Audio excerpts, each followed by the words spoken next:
Welcome back to the Edge podcast. Our guest today was a Florida State tennis champion, a top 20 recruit coming out of the class of 2019, and just an all-around amazing person. We had a chance to work on the same team at Nike this past summer, and currently he's a senior at the University of North Carolina studying sports administration as well as entrepreneurship.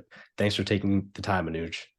Yeah, thank you so much for having me. It's a pleasure to be on, and yeah, thanks so much for having me. Definitely.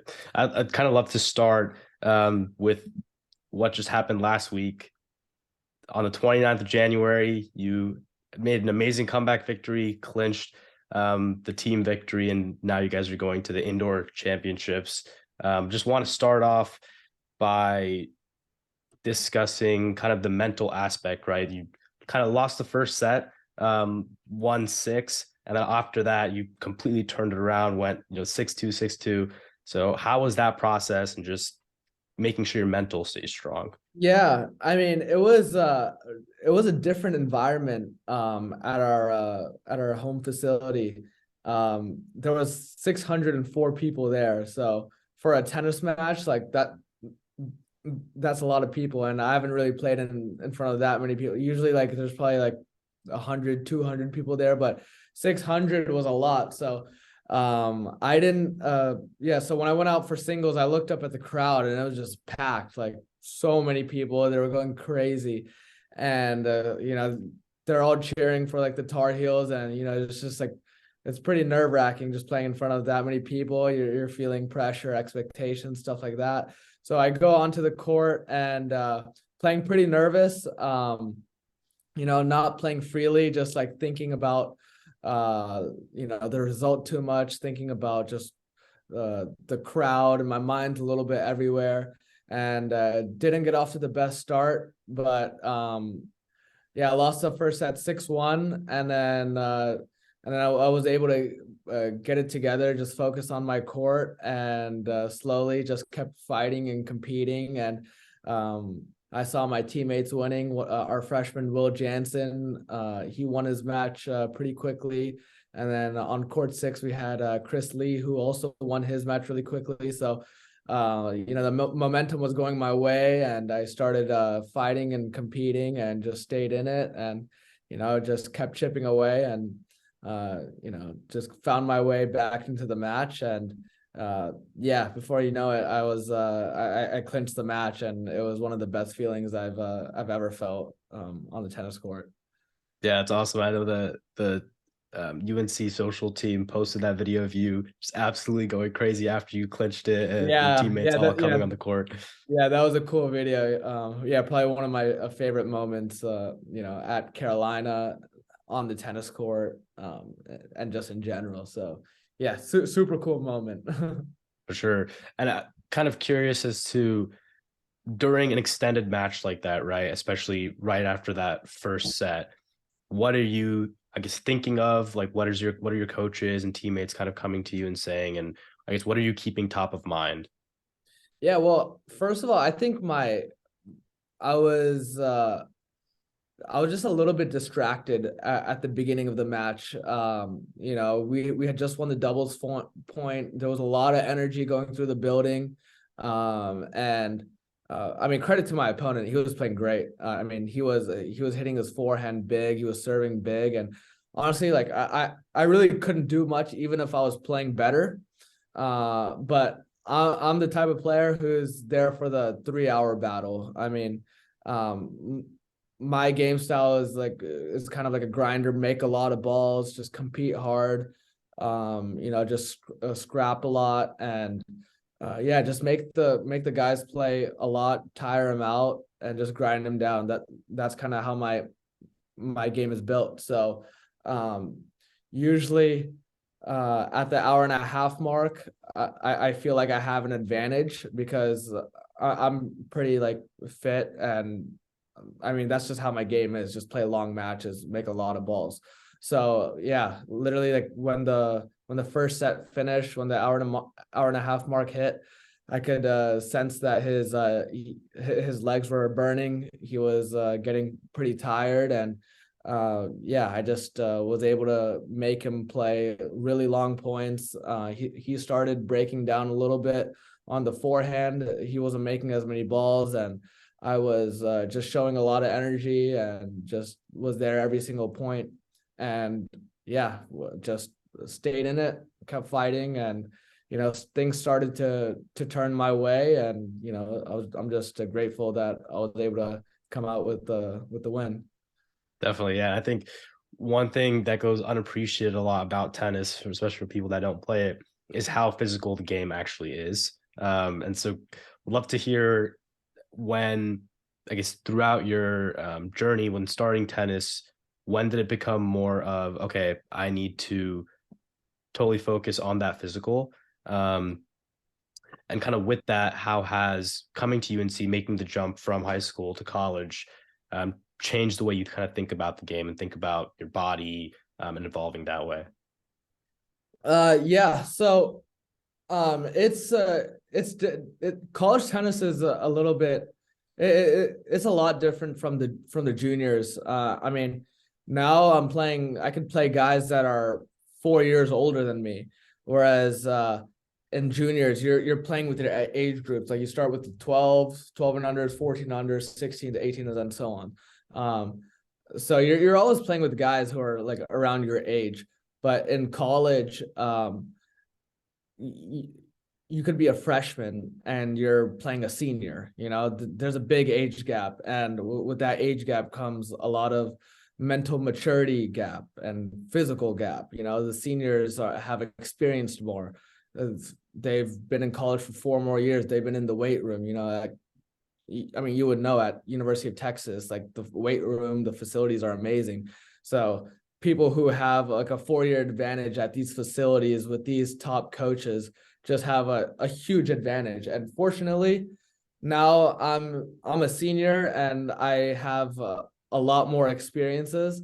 So I'm able to I feel like if I play like a freshman or sophomore, I have a little bit of an advantage. And maybe I don't have a physical advantage, but I probably do have like a mental advantage. I probably have a little bit of confidence just knowing that, I've been in these situations longer than a freshman or sophomore, which just gives me confidence. And a sport like tennis, confidence is probably like 70% of everything. You got to be feeling good about yourself before you step on that court. So yeah, I mean, tennis is a physical sport. I'm the type of guy who I'm not going to blow you off the court. I don't have the biggest serve. I don't have the biggest forehand, backhand, but my game is built around, just hitting my spots on the serves, making the guy move left to right, making a lot of balls. If I have a good opportunity, come to the net and finishing off points at the net. I've been working a lot on that. And yeah, I mean, since I'm not the strongest guy on the court, I just have to be the fittest guy and the guy who just stays on the court longer. And yeah, with that type of game, I also have to have a really strong mindset of just showing up every single point, because I know nothing's going to come free for me. I don't get many free points off my serve, but over the time, hopefully the guy starts getting tired and he can give me a few more errors. Definitely. I think one really cool thing as well about, being at a school like UNC is more often than not, you're surrounded by people that are like at the top of your sport. And obviously one of your really good friends and former teammates, Rinky Hitchgata, just won the Australians men's doubles. So what has that been like, being able to kind of learn and absorb every day, being around like the best players in the sport? Yeah, it's still crazy for me to think that Rinky's a Grand Slam champion now. I mean, this guy 3 years ago, I was rooming with him freshman year, the biggest clown. But just to see him mature and win the Australian Open is just the best thing in the world. I mean, this guy works. When I tell you he's the hardest worker I've seen, like he really is the hardest worker I've ever seen. in my life, and I'm being completely honest. And he totally deserves to win that Australian Open. And yeah, I mean, being with players that are at that elite level definitely pushes me to become better. And it's not so much about the tennis. Like, I feel like I can compete like level wise with a lot of good tennis players, but it's the mental thing that gives people the edge over others. And for Rinky, I mean, he hits the ball amazing, but mentally he's just a rock. I mean, this guy, he's the first one at the tennis center and the last one out. I mean, this guy, trains like 5 hours a day, doesn't take days off. And I mean, he just feeds his mind just positivity, and he's just an absolute animal. So he's influenced me a lot. Before I came to college, before I knew Rinky, like I wasn't nearly the same. I didn't have the same work ethic that that I have now. But just living with him for a year and being on the team with him for 2-3 years, he's definitely had an impact on myself, and as well as the whole team. And he's yeah, I mean, our coach Paul, he talks about Rinky all the time, about his work ethic. And yeah, like I said, Rinky hits the ball. I mean, we all hit the ball probably just as good as him, but mentally he's on a different level. And yeah, it's amazing to see him have the success that he's had. I think one thing definitely when I was starting about this podcast, you were one of the first people kind of wanted to have on. And a large part of that was kind of our shared heritage. And you have a unique background as well in that you were homeschooled. So would love to kind of talk about that and kind of how that conversation initially was with you and your family of, okay, I'm going to leave the formal K through 12 education. I know I'm going to commit to tennis full time. I want to do this well. Yeah. So, I mean, growing up, I mean, I still am just the biggest tennis sports addict kid that there is. I mean, but especially growing up, when I was younger, I lived on the tennis court. I mean, I absolutely loved it. And like from a young age, I knew I just wanted to pursue tennis, and I just wanted to see how high I can get in the sport, and see, you know, what I can do, with the sport. And becoming homeschooled is actually pretty normal in the tennis world, but with Indian parents, it's not normal. You know, in an Indian household, like, you know how Indian parents, they really enforce education and want you to go to school and all these things. But I kind of made it clear to my parents at a young age that I want to pursue this at like a really high Division 1 level, and I I eventually want to play professional. And you know, after a lot of convincing, a lot of, you know, arguments, they bought into the fact that, you know, I love the sport, and I want to spend my life, you know, seeing how far I can get in the sport. And yeah, so then I think it was in the fifth grade, I became homeschooled and just devoted my life to the sport. And I honestly, I don't look back. I don't regret anything about it, because, you know, it's something that I love, and I committed my life to something that I really love and am passionate about. And yes, it's really, it's a different background than a lot of other people. I didn't have the same experiences of going to prom or homecoming, or being in a classroom with people, or having those friends back home. But you know, I was still able to make the most out of my relationships through tennis tournaments. And yeah, I don't regret anything about it, because if I didn't do it, I don't think I would be where I am right now. Yeah, that's awesome. And I mean, don't feel too bad. I didn't have a problem either. So with COVID, so it's, you know, Overrated. but kind of with that as well, you were probably the first person of Indian American heritage that I met that was homeschooled. I think that, like you mentioned, the huge stigma around kind of homeschooling because of the emphasis that our culture placed on education. I was thinking of kind of the waves of people that migrated here, right? And, beginning in like the 80s and 90s, mainly your high earners, right? Who are more or less, in working in tech, they were doctors, engineers, lawyers, able to make that transition, fund it for their family back home. So when they think about their children, it was automatically those like same paths that came up, right? And for my parents in particular, I applaud them for letting me figure out that the sports I want to pursue, I wasn't good enough to pursue at a high level. So at that point, they let me make my own decision of, okay, we gave you the resources, you came to your own conclusion. So now how can you still provide for yourself, your kids? And obviously, like I've had the privilege of being able to work in business and hopefully connect these two with, with this podcast and whatever I do in the future.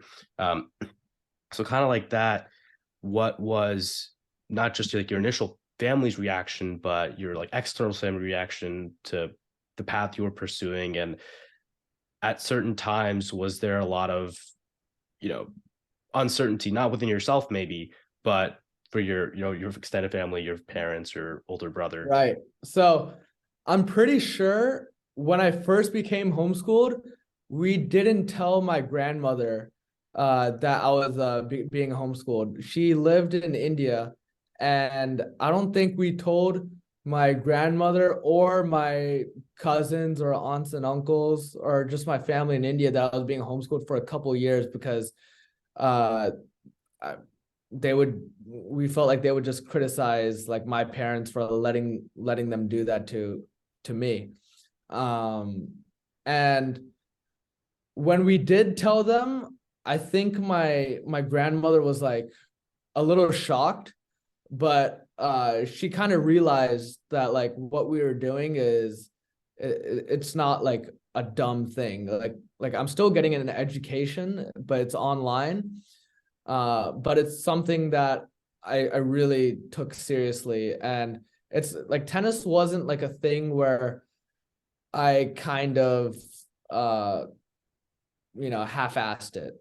It was something that I was like really like just like serious about. So yeah, my family, my extended family, I think they understood where we were coming from.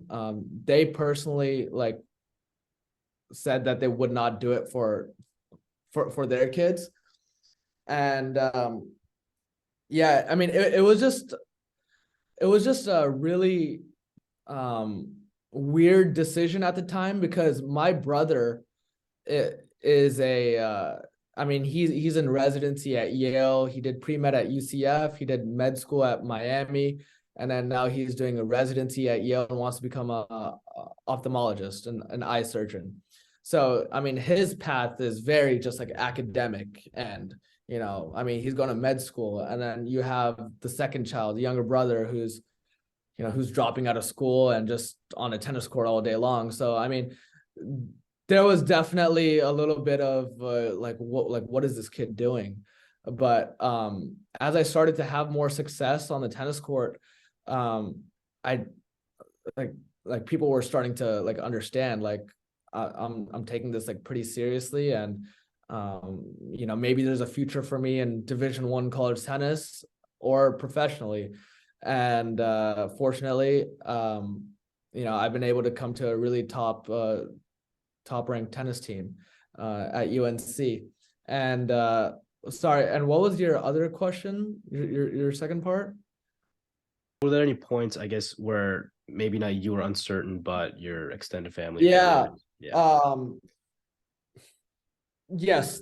There were times in high school where I would not have like a good result in tennis. I would go on a losing streak, 3-4 match losing streak, and I mean I would go overseas. Like I went to Japan, like a lot of different countries, Japan, Mexico, South Korea, and I lose first round there. 3 weeks just losing in foreign countries, and you lose a match, you wait a week till the next tournament, lose again, wait a week. I mean, and it can get super lonely. And then I'm just thinking like, man, like what am I doing? Like I dropped out of like high school, like I'm homeschooled. I'm in a foreign country. Like I'm losing tennis matches. Like I'm devoting my life to the sport, but I'm not having any results. And then, yeah, I mean, at those moments, I'm really starting to doubt myself, and negative thoughts are coming into my mind, and I'm just, questioning myself again, like, should I go back to school? But over time, things just started to work out, and you know, things just started to work out, and I was able to get some good results, started getting college offers, and yeah, just lucky to be here at UNC.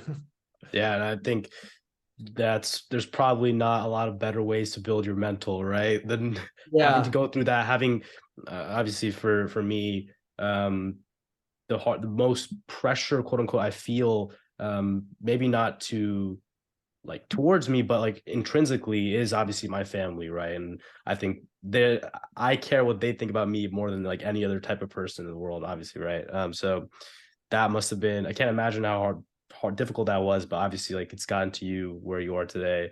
Yeah. And so that's great to hear. I mean, yeah, for sure. I mean, I really care what, I really cared and still do care what my parents think, because I mean, my dad uh, and mom, they both have just given their lives like to me, and just given me like everything, and so much time, effort, dedication. And my dad, he literally quit his job to travel the world with me, to play tennis, to coach me. My mom, always just supporting me, and um, yeah, so when you're not putting up good results, you definitely just are starting to doubt yourself, question yourself. Just you just feel bad that you're not, providing them with wins. So, but yeah. So I definitely do care what they think, and hopefully, yeah, I could continue to have good results. For sure.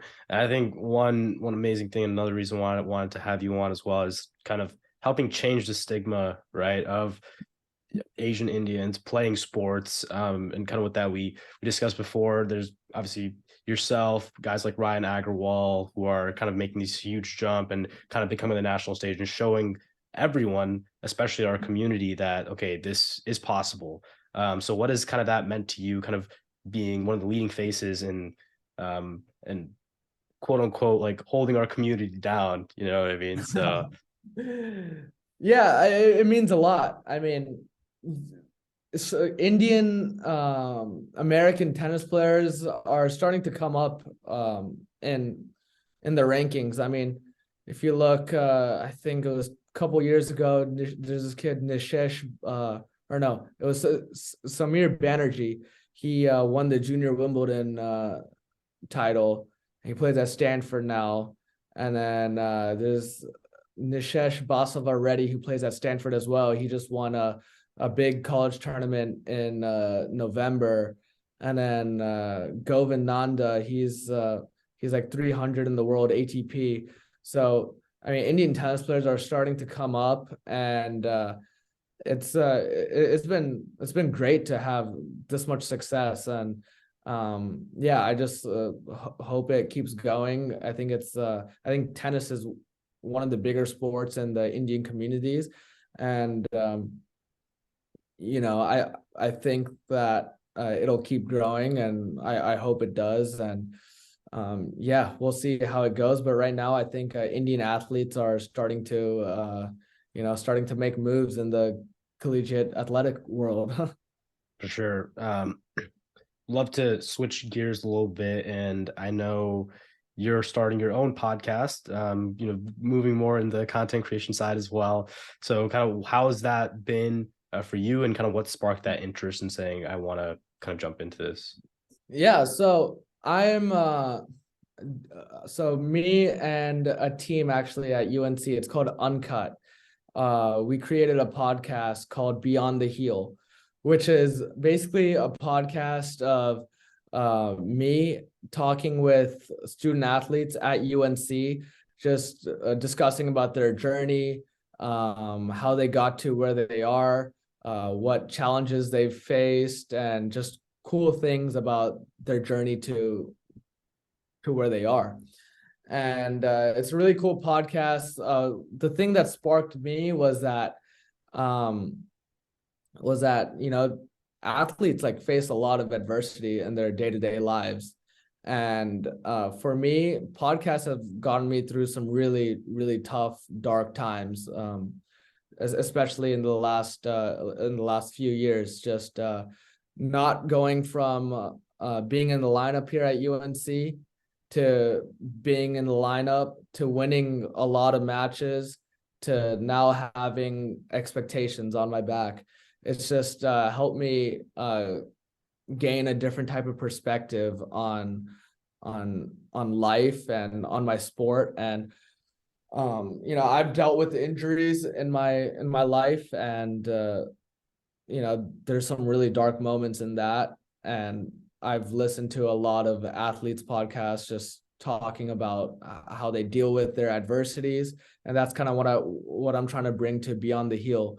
It's just a podcast just talking with athletes who've faced adversities, challenges, maybe mental health issues, like who have faced mental health adversities, and shine a light on that, that you're not alone when you're going through all these tough, challenging times. But it's also a podcast that talks about just cool things that have happened in your life or in your journey, and just cool experiences you've had. Like for myself, I mean, that Nike internship that we were at, I mean, it was one of the coolest things, probably the coolest thing I've ever done in my life. And the amount of amazing people like yourself that I've been able to meet have completely changed my life, my perspective. And yeah, I just hope that I'm able to share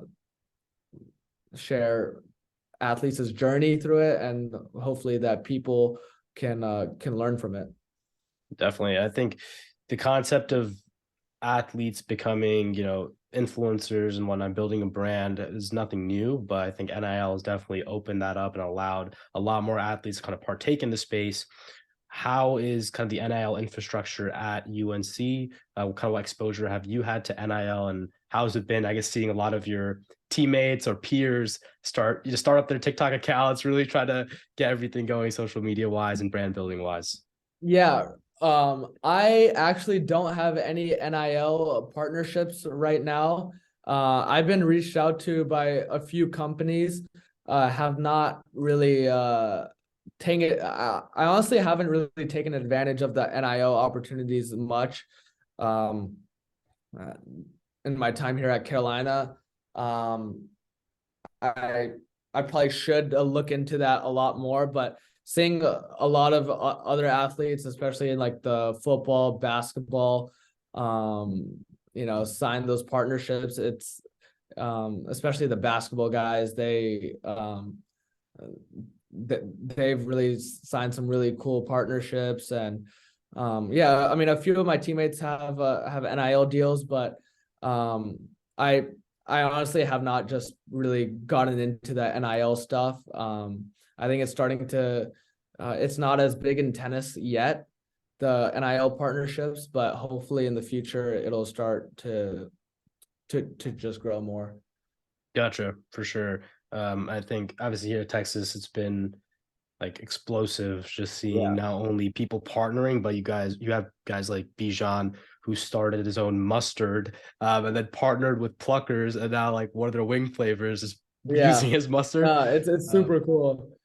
But Yeah, yeah, I mean, Carolina offers a lot of opportunities. They have like these NIL events, which is super cool. Honestly, I need to make more of an effort to go expose myself to these companies. And I mean, I've been reached out by a few companies, but I honestly should take that a little bit more seriously, because I think there might lie a couple of cool opportunities for me. definitely. Yeah, this is something I asked the first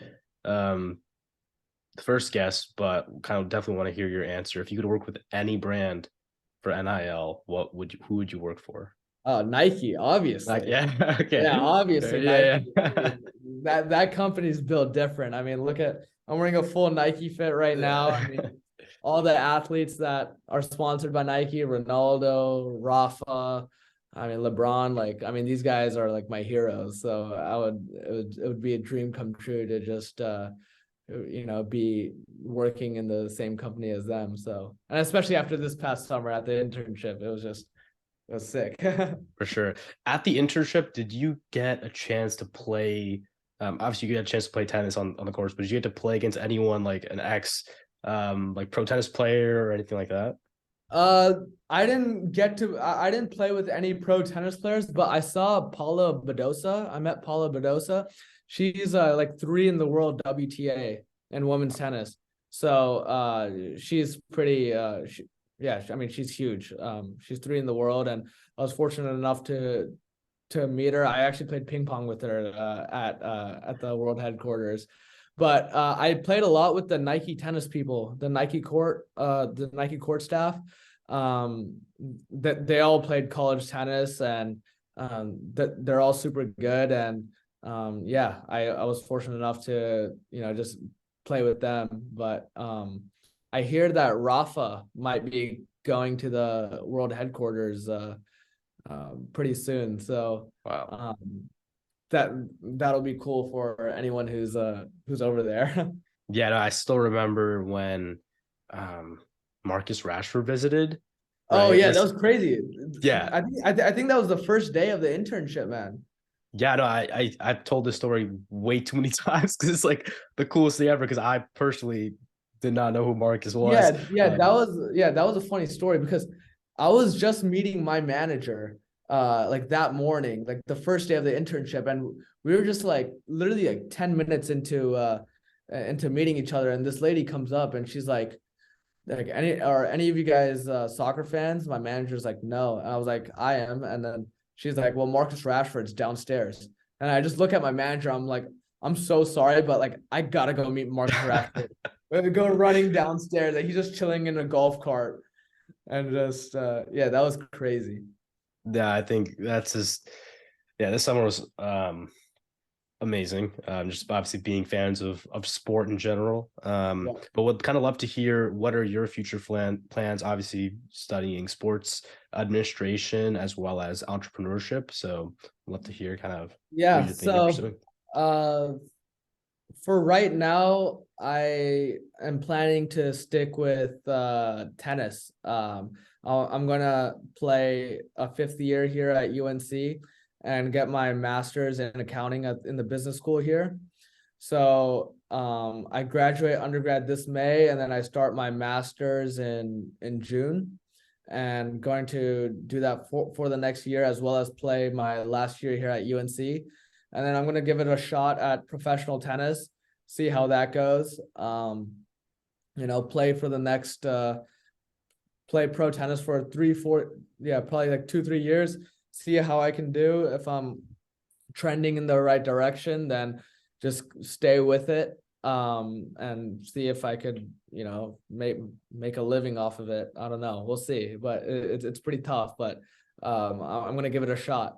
And then post tennis, I'd love to get into like the sports business world, whether it's returning back to Nike or starting my own sports agency company, or being a sports agent. I really want to stay in the sports world. It's what gets me out of bed every single day. And I definitely want to get into the business side of sports.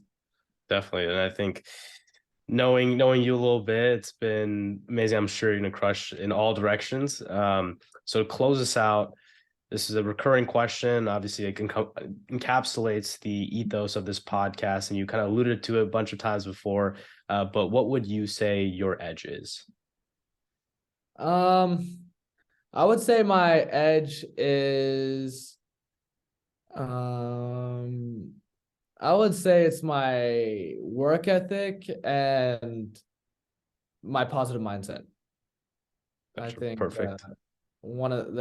probably both of those things. I think I work pretty hard, and I think I'm a pretty positive person even during negative times. So I think those things have helped me get to where I am, and hopefully it continues to keep helping me move forward. Definitely. Well, Anuj, it's been a pleasure having you on. Is there anything you would like to plug or anything else? Yeah, I mean, I just want to talk about this podcast. I think it's amazing, and um definitely super insightful for all the listeners. You know, I personally listen to a ton of podcasts, a ton of athletes podcasts, just learning about their stories, their journeys, what has helped them, what hasn't helped them, and what advice they have for people who are going through this journey in sports and in life. And yeah, I think this is super cool what you're doing. And yeah, I just want to wish you the best of luck, because yeah, and I'm sure you're going to crush it. So yeah, thank you for having me on. And yeah, I look forward to listening to all of your future podcasts. Definitely, that means the world. And when I was telling my parents actually about having you on, they were like, okay, we need to have a conference call with his parents and see learn from them as well. So that's Yeah, amazing. we gotta find some time to get together soon. Definitely. Yeah. Well, best of luck the rest of the season. I'll definitely be tuning in, and good luck everything else. Otherwise, last semester as an undergrad student. So don't feel too old yet, but Yeah. definitely looking forward to you to doing great things. Yeah, thank you so much, man. Appreciate it. Thank you for listening to this episode of The Edge. Hope you like, comment, subscribe, as well as let me know if there are any other guests you would like to see. I'll also have Anuj's socials, as well as the link to the Uncut Beyond the Heels podcast down below. Until next time.